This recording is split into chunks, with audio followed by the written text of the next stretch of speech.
Welcome back. Over this entire playlist, we've learned about all the individual mathematical components of AI.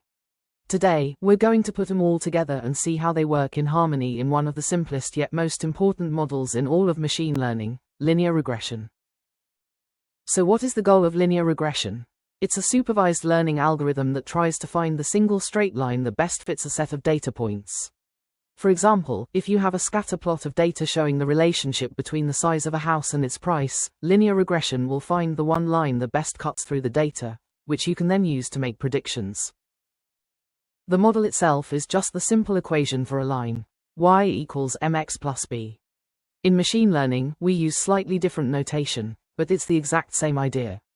W is our weight, which is the same as the slope, m, and b is our bias, which is the same as the y-intercept.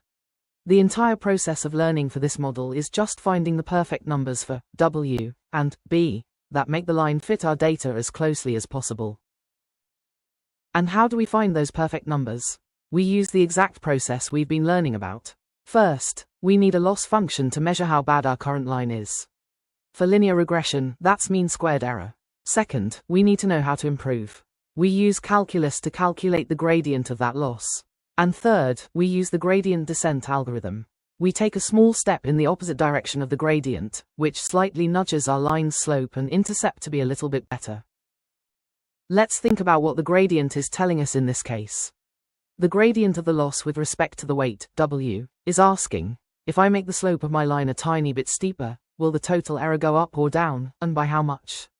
The gradient with respect to the bias, b, is asking, if I shift my entire line up a tiny bit, will the total error go up or down? Gradient descent just follows these signals to the best solution.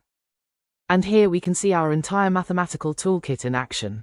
Linear algebra gives us the vectors and matrices to store our data and our model's weights. Calculus gives us the power to find the gradient that points the way to improvement. And the principles of statistics and probability give us the loss function, mean squared error, to measure our mistakes. They all work together. Linear regression is the perfect example to start with because it's a transparent system where you can see all the core concepts of machine learning working together. You now understand, at a deep level, the mathematical engine that drives this fundamental model. In our final lesson of this playlist, we'll see which Python libraries we use to actually implement all these powerful ideas.